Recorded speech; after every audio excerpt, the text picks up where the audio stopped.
right, so we have a few questions. We're gonna start with this one here. Please, guys, write with pen. Pen, not pencils. I can barely see this. I'm an old man. I don't wear my glasses in public, but I do wear glasses. It says, if your father have you to break the Sabbath, do you ask you to break the Sabbath, do you break the commandments? Who can answer that question? Go ahead, Michael.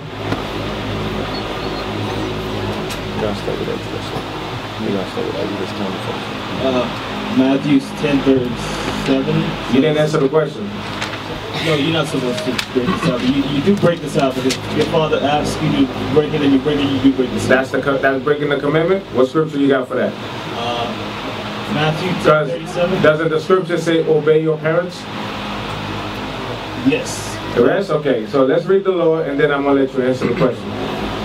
The book of Exodus, chapter 20 and verse 8. Remember the Sabbath day to keep it holy. 6 days shalt thou labor and do all thy work. Verse 12. Verse 12. Honor thy father and thy mother, that thy days may be long upon the land which the Lord thy God giveth. You see, the scripture tells you, honor your father and your mother, that your days may be long. So now the kid is asking, if his father asked him to break the Sabbath, is he breaking the commandment? Because the Lord just said to honor your father and your mother. So, help me. I think it's you think? You're supposed to know or you don't know? I know. It's according to Matthew 10:37. Stand up straight, bro. Matthew 10:37 says that Matthew 10:37, let's read it.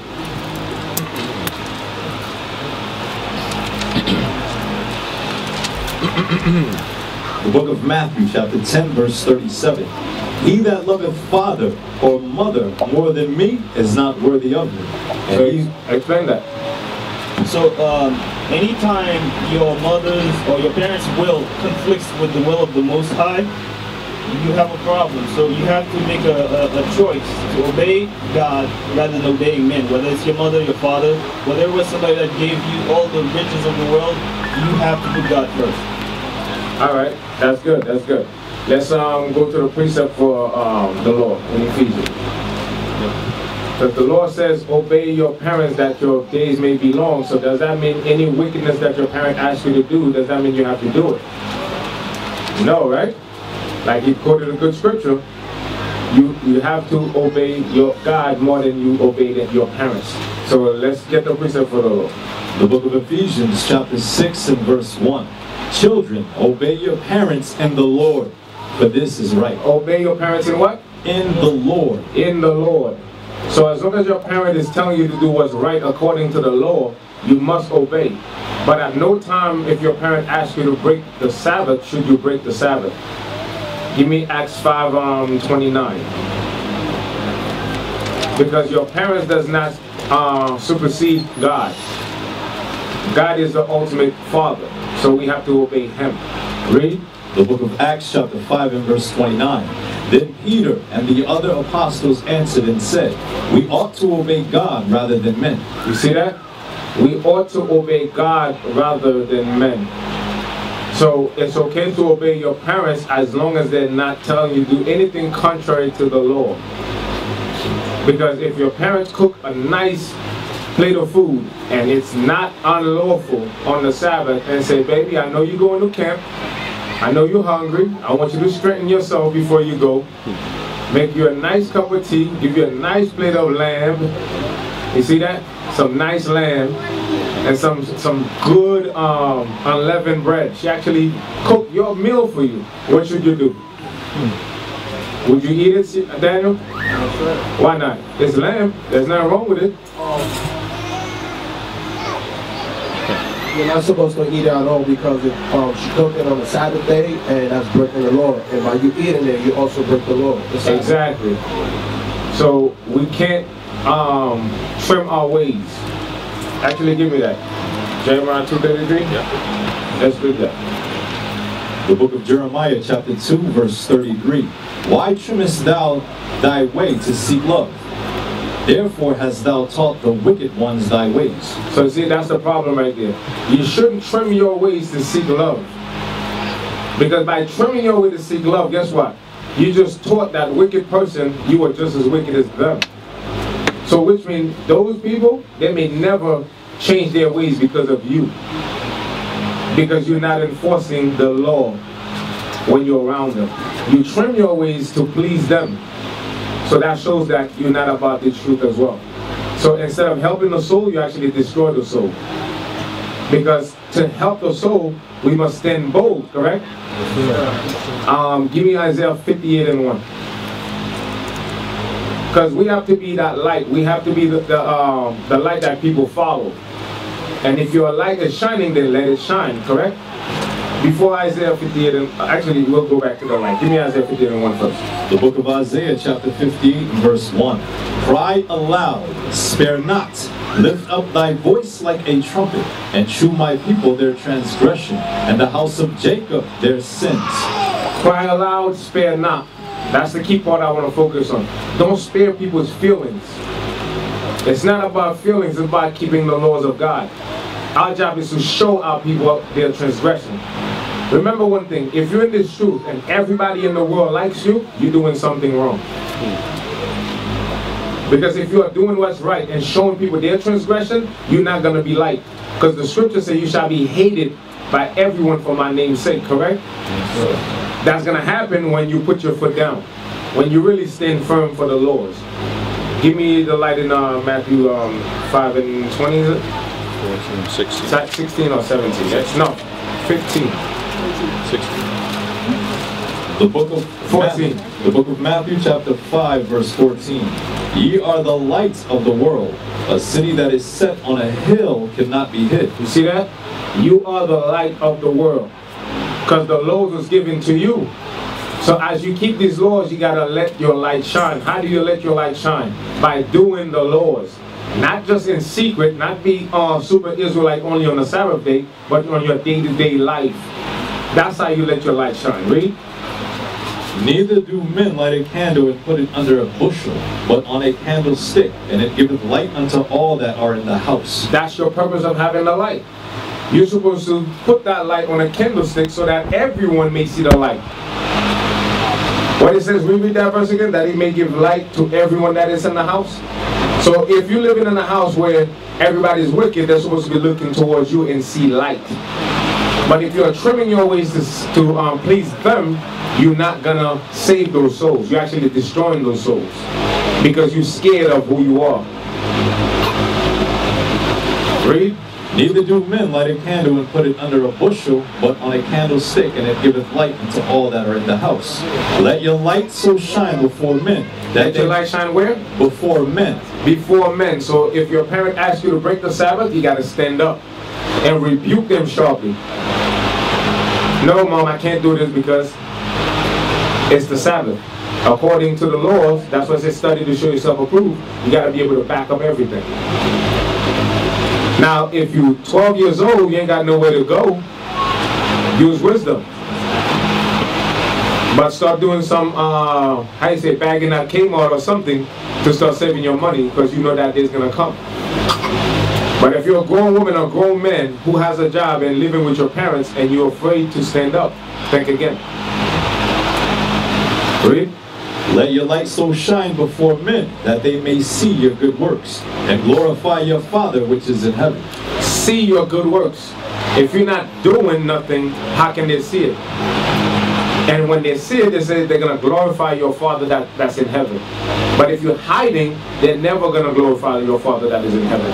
Because many a time people will test you just to see, are you really about the truth? Because you got to understand one thing. Our parents, they've seen a lot. They've seen many people that rose up and say they were that crew that's supposed to rescue the people, and they failed. Your parents were part of a lot of movements. Our parents were the Black Panthers. Our parents were that generation that was with Martin Luther King, Malcolm X. Some of our parents were even with Marcus Garvey. They're that old.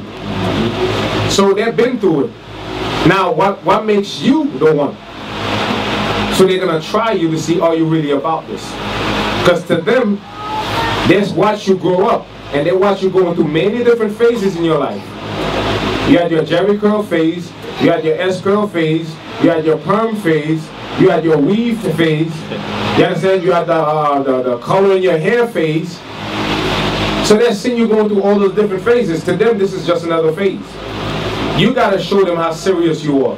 And that might change them.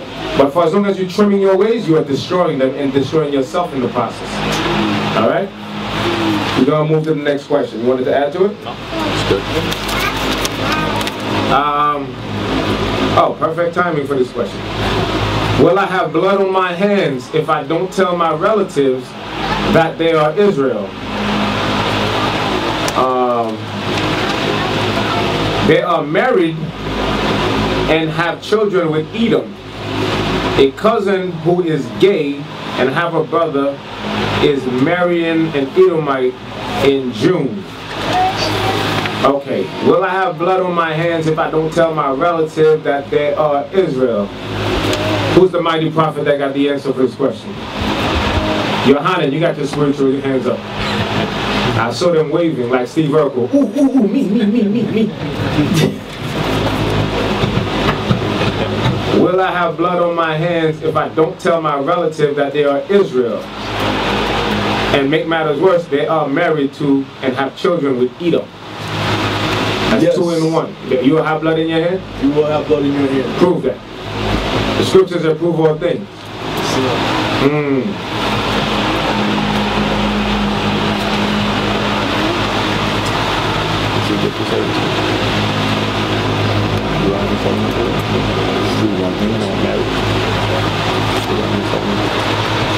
I don't have an answer for the first part of the question, but I have an answer for the second part.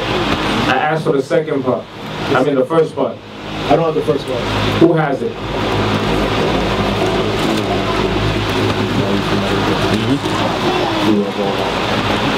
Ezekiel 3:17. My man. See, that's a man that's studying right there.